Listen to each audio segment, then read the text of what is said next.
Ассалаумағалейкум, Кенжебек Сержанұлы. Бүгін біздің подкастымызға қош келдіңіз. Бүгін біздің подкастымыздың тақырыбы Салтанат Әлжанов туралы. Енді сізге сұрақ қойып өтсем, Салтанат Әлжанов кім болғанын қысқаша айтып өтесіз бе? Және Салтанат Әлжановтың туған жері мен балалық шағы туралы не белгілі? Рахмет. Жалпы енді сіздің қойып отырған сұрағыңыз Салтанат Әлжанов кім деп қойып жатсыз ғой. Мен енді бұл кісінің туған шөбересі іспеттесімін, енді немереден туған баламын ғой. Салтанат Әлжанов дейтін кісі, Әлжан ол деген кісі, бұл Маңғыстаудан шыққан атақты діндар азамат болған. Әкесі Әлжан Хазірет дейтін үлкен Маңғыстаудағы санаулы хазіреттердің есімімен, жаңағы есімі солармен аталатын үлкен қасиет қонған бірадар діндар иелері болған әулеттен тарайды. Өзі де әкесінен қалыс қалмай, жастайынан сол имандылықтың шамын жағып, ата дәстүр, дін мен дәстүр ұғымына қызмет еткен үлкен буын білімпаздар дейді, дін білімпаздарының қатарында еңбек еткен адам болып есептеледі. Салтанат кәкеміз 1891 жылы қазіргі Форт Шевченко, ол кездегі Форт Александровск дейді, жергілікті халық географиялық тұрғыда атауы Ақкетік деп айтатын Кетік қаласы, Ақкетік қаласында дүние есігін ашқан. Атамыз бала сәтінен сол әкесі Әлжанның, әкесінің інісі Оспанның тәрбиелерін көріп, солардың күнделікті істейтін, күнделікті тұтынатын, күнделікті өмірде жаңағы көріп жүріп, процесс барысында көріп жүрген нәрселеріне үлгі алып, сөйтіп дінге жақын болып өскен. Айтып отырмын, әулеті руханияттың ортасы болғасын, руханияттың әулеті болғасын, сол ортадан алшақ кетпей, кем кетпей, сол көрген, ұяда не көрсең, ұшқанда соны ілесің дейтін қазақта мақалы бар ғой. Сонда сияқты сол өзінің руханият ортасынан көргендерін жасап, халыққа қайыр тиіп, шапағатыменен мешіт медресе асып, ұрпақ тәрбиелеп, Форт Шевченкоде 37 жылдар атылып отырған уақытта бұл кісі де сол нақақтан нақақ 40-тан асар аспас шағында өмірді өтіп кеткен адам атылып кеткен. Бұл кәкеміз туралы әлі зерттелетін жұмыстар көп, айтылатын әңгімелер өте әлі алда, ол туралы жазылатын естеліктер, мақалалар, тақырыптар өте көп. Бұл кісінің балалық шағы былай өтті деп дөп басып айту қиын, себебі оны көрген ұрпақ, оны білетін ұрпақтар қазір қалған жоқ ортамызда. Ақсақалдар, әжелеріміз көп өмірден өтіп кетті. Ол кісі енді 1891 жыл туғанның өзінде, 38 жыл қайтып кеткеннің өзінде, сіз 30 жыл туған адамдарды қазір таба алмайсыз, егер 8 жастағы бала көріп қалғанның өзінде. Бірақ мен атамды көрген адамдарды көрдім, бір шамасымен тілдестім, әңгімелестім. Енді сол атамызды көрген адамдардың соңғы буыны кеше бір жылдай уақыт бұрын өмірден өтті, Салтанатты көрген адам. Қазір енді Салтанатты көрді деген адам ешкім қалған жоқ. Оны көрген адамдарды көргендер тірі болмаса, ол кісіні көрген ұрпақ бәрі кетті. Солай бұл кісінің үлкен дін білімпазы, үлкен қайраткер азамат болып есептеледі. Қазақтан шыққан дінді меңгерген үлкен қайраткер тұлғалардың қатарында есімі аталатын адам деп өзімше топшылаймын. Салтанат Әлжанов өмір сүрген жылдары қандай тарихи дәуірлерге сәйкес келеді, және де халықтар арасында есімі қалай сақталған? Енді бұл атамыз кәкеміздің дәуірін өздеріңіз білесіздер. Аштық жайлаған уақыт, елдің қайда аяққа тұру кезеңі, қазан төңкерісі бар, кеңес уақытының құрылу тарихы, репрессия, аштық, осылардың бәрі сол атамыздың дәуір өмір сүру уақытымен тұспа-тұс келеді. Сол қиындық қасіреттер атамыздан айналып өткен жоқ, оның әулетіне өзінің қасіретін төндірді. Біздің бір емес әулетіміздің екі азаматымыз, екеуі де ату жазасына кесіліп кетті. Жаңа айтып жатырмыз ғой, Әлжан атамыз Баймырза тегі болса, яғни Баймырзаев Әлжан болса, сол Әлжанның туған бауыры Оспан. Ол да мешіт ұстаған, сол бірігіп, Әлжан ұстаған мешітті Оспан азаншы болады, Әлжан ұстаған мешітті Салтанатта қызмет етеді. Сол айтайын деп отырғаным, жаңағы Әлжанның бауыры Оспанның баласы Зұлқарнай, яғни Зұлқаш деп еркелетіп халық Зұлқаш деп атаған атам, ол кісі де атылып кетті. 40-тан өтер-өтпес шағында өзі 1898 жыл туған, 1930 жыл атылып кетті. Содан кейін ол бір үйдің, мысалы, балдары Баймырзаның Әлжан мен Оспан болса, Әлжанның да баласы атылды, Оспанның да баласы атылып кетті. Екеуі де немере ғой бір-біріне.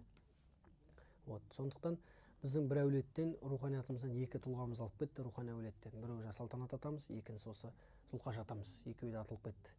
Салтанаттың дәуірі жаңағы аталарымыздың дәуірі осына қиын кезектерге, қасіретті нәубет жылдарға тұспа тұс келіп, сол нәубет біздің қасіретті біздің отбасымыздан айналып өткен жоқ. Осы екі азаматымызды қаршадай қазақтың қап-қара жас балдары халқына еңбек етіп, бүкіл тең осы үлгіде қазақтың қандай азаматтар қандай болу керек екенін дәлелдеп өткен азаматтар қатарында орын алады деп есептеймін өзімше.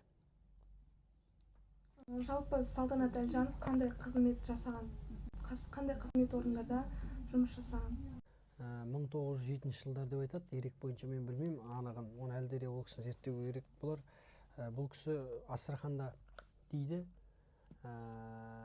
молдалық оқыған дейді, әкесінен қашып кетіп деп айтады. Жаңағы әкесі жібермеген болу керек қой, енді қорыққан болар, қайда баратсың, елсіз жетсіз жігіт баратсың, абай бол деген сияқты есеппен қарайтын болып тұр ғой. Сонда сол жаққа оқып келді деген әңгіме бар. Ал әкесі Өзбекстанда, Бұқарада, Хиуада оқыған деп айтады ғой Әлжан Қазарет. Сол Салтанат атамыз сөйтіп оқып келген. Енді бұл бәлен түген деп мен оны басып кесіп айта алмаймын. Жалпы қызметте сондай жұмыс жасаған, сосын қылмыстық қудалау агенттігінде жұмыс жасаған дейді, Адай уезінде. Сондай енді қызметтер атқарған дейді. Негізі басым көпшілігі бұл кісінің өмірінің көбі Форт Шевченко қаласында, яғни қазіргі Форт Шевченко бұрынғы Форт Александров қаласында Ақ мешітті 1920 жылдан бастап 1938 жылға дейін бас имам қызмет атқарған. Және сол бас имамдық қызмет атқарып жүріп мешіт медресені ұстаған, балдарға шәкірт тәрбиелеп, дінді үйретіп, Құранға үйретіп, араб тілінің грамматикасын, жаңағы лексиконын деген сияқты соларды үйретіп, балдарға білімнің нәрін еккен адам ғой. Бұл кісі өмір бойы ұстаз ғой, ұстаз. Бұл кісіде екі атақ бар Салтанатта. Ахун, Ишан деген. Ахун дейтін де атақ, Ишан дейтін де атақ, бұл діннің өзінің бір статусындағы атаулар, яғни атақтар берілетін. Ол Ахун атағын, Ишан атағын көп адам ала алмайды. Ол бір биікке жеткен, дінді толық ережелерін, жаңағы текстологиясын, басқасын бәрін толық меңгерген адамды сондай тұлға деп есептейді. Яғни ол атақ берілетін. Мысалы Ыбырайым Ахун, Оразмамбет Ахун, Әлжан Қазірет, Ержан Қазірет деп айтып отырады. Соның барлығы адамдардың атауларына берілетін үлкен атақтар. Мысалы адам қажылыққа барып келсе, қажы деген атақ береді ғой. Сол сияқты бұл да бір солай берілетін атақ. Енді оның атын есте сақтау үшін қандай іс-шаралар ұйымдастырылып жүрген дұрыс? Дұрыс айтасыз. Енді бұндай адам өте көп. Мен енді ол кісінің ұрпағы болып, мен енді бәлен түген деп айта алмаймын, бірақ жапа тармағай айтқан өзіне біздің қазақтың осы ұлтқа қызмет еткен, осы отанын дамытуға үлес қосқан қандай да бір азаматтар бәрінің есімін сақтау үшін оларға көш аттарын беру керек. Реті келіп жатса, мектеп аттарын беру керек. Олар туралы жиі газет беттерінде, журнал беттерінде, мынандай телеарна беттерінде олар туралы мейлінше насихатталып тұру керек. Халық хабардар болу керек. Бір айтылып, екі айтылып, бір-екі рет жазылып қана қойылмау керек. Ұрпақтың аузында, ұрпақтың ой сана сезімінде ол адамдар күнделікті аталып жүру керек деп ойлаймын. Олардың барлығы да шындығында халық үшін, ел үшін, ұлт үшін, отан үшін жандарын шүберектей, жандарын түйіп, халық үшін жандарын пида еткен адамдар. Ондай адамдар бір сәтке де, бір минутқа да ұмытылмауға тиіс деп есептеймін. Сендер жиі аталып жүрсе, ол адамдар өлмейді деп ойлаймын. Мынандай бір қазақта сөз бар ғой. Адам өлген күні ұмытылмайды дейді. Адам еске алынбаған күні өлген болып есептеледі дейді. Сондықтан еске алынып жүру керек, насихатталып жүру керек деп өзімше топшылаймын. Сіз Салтанат Әлжановпен кездескен болсаңыз, қандай сұрақ қояр едіңіз көкейінде? Біріншіден мен ол кісіге сұрақ қоймас едім. Адам атасын көргенде қандай сезімде болады? Ол кісіні бір құшақтап, амандасып, атамызды бір иіскеп, енді ол сезімді айтып жеткізу мүмкін болмайды енді. Ол бір шейіт кеткен адамдар ғой олар дейтін. Ел үшін, дін үшін, отан үшін өзінің жандарын құрбан еткен адамдар. Сондықтан кім енді өзінің атасы үшін, әжесі үшін, тумаластар үшін қуанбайды, бәрі де қуанады ғой. Ол бір сұрақ маған қызықтау екен, бірақ енді ол мен үшін үлкен орындалмайтын ол арман болып қалды ғой. Ол кісілердің дәуірі қайда, біз дәуір қайда. Тек ана өмірде ғана ол кісімен жолыға алатын шығармыз деп ойлаймын. Сол кезде көре жатармыз ол кезегін. Еңбектерін күні бүгінге дейін ұрпаққа насихаттап айтып жүру біздің ортақ парызымыз. Сондықтан ол енді бұл кісі көбінде дін жағына жақын болған, діннің қайраткері болғаннан кейін діни тұрғыда айтатын болсақ, осындай тұлғаларымызды көріп, оқып, білу керек, яғни дінге жақын адам. Мысалы, дінде айтады ғой біздің қазақта үлкен мақал бар. Дін дейді, дін. Ұстай алсаң қасиетің, ұстай алмасаң қасіретің дейді. Қасиет пен қасіреттің арасын жер мен көктей екеуін айырып алу керек. Соларды бұлар меңгерген адамдар, дінді толығымен, Құранды білген адамдар, оған мысал келтіре алған адамдар, жағдай жасай алған адамдар. дін мен дәстүр деген ұғымды қатты ұстана білген адамдар. Қазір енді білесіз, дін дейтін түрлі тармаққа бөлініп, бір-біріне қарсы шығып сөйтіп жүрген заман болды әлем деңгейінде. Сондықтан дінді өзінің орнында берік ұстанып, ұрпаққа аталық жолын насихаттап, ата мен дәстүр ұғымын, дін мен дәстүр ұғымын сақтауда осылар кісілердің еңбектері зор болған. сондықтан осындай нәрсені кейінгі ұрпаққа дін мен дәстүрді, дінді, соның ішінде дінді дұрыстап қабылдай алса екен, намаздың уақытылы орындап, намазға деген бей-жай қарамай, имандылықтың шамын жүрегіне жақса, ол адам осы адамдардың кешегі аманаттап кеткен нәрсесін орындай алады ғой деп ойлаймын. Салтанат Әлжановтың есімін насихаттау не үшін маңызды? Тарихта өзін жасап кеткен адамдар, тарих орнатқан адамдар. Сондықтан ондай адамдар біреу емес, тек Салтанат Әлжанов емес, адам көп ондай адамдар біздің қазақта ұмытылып бара жатқан. Сондай адамдарды жарыққа шығару, айту, насихаттау ол біздің қолымыздағы мәселе. Сондықтан енді бұл кісіні көбінде діни бағытта насихатталған дұрыс. Қайраткерлік тұрғысынан да қаралу керек. Болашақта ол кісінің конференцияларын жасау, ол туралы шаралар өткізу біздің ортақ міндеттеріміз. Оны болашақта өзінің реті келіп сағаты келгенде оны да бәріміз халыққа өткізе жатамыз. Енді мен өзімнің әулетім туралы, осы ата-бабаларым туралы болашақта да мен кітабым шығару, естеліктер бәрі менде жиналу үстінде, құжаттар бар, атама қатысты архив құжаттары бар, құпия архивтен алғандарым бар, суреттері деген сияқты солардың бәрін жинақтап, амандық болса болашақта кітабын шығаратын ойымыз бар. Ол кісінің менің мына Таушықта Салтанаттың 3 бала болған ғой, Қапсұлтан, Қансұлтан, Әнуар деген. Мен Әнуардан тараймын. Екінші ұлы Қансұлтанның баласы Әбдірасул дейтін ағам бар, қазір көкем. Сол Таушықта сол кісінің тігін машинкасын әлі сақтап жатыр, Салтанаттың. Бір ғана сурет сақталған, сондай жәдігерлері әр жерде бар. Сосын ең үлкен бір жәдігері, сіздер болашақта баруларыңыз керек, Форт Шевченко қаласында оның ұстаған мешіті әлі күнге дейін тұр. Бірақ өкінішке қарай ол қазір дүкенге айналды. Бұрынғы мешіт қазір дүкенге айналды. Алланың үйі. Сол мешітте атамыздың маңдайы сәждеге тиіп, қанша шәкірт тәрбиелеп, халықты жұмылдырып, уағызға тартып, халыққа имандылықтың шамын жаққандығын осыдан көруге болады.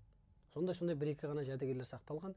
Ал былай тірі жәдігер дейтін болсақ, адамдардың көбі, ол кісіні көрген адамдардың көбі өмірден өтіп кетті. Мысалы, мен көрген жерде Тілеген дейтін ағамыз болды, менің әкемнің жолдасы досы, бала кезімде өскен. Соның шешесі Сәнтөре деген әжеміз айтып берді Салтанаттың көргендігін маған. Сосын Нақсұлу Кәленова деген апамыз болды, ол көрді.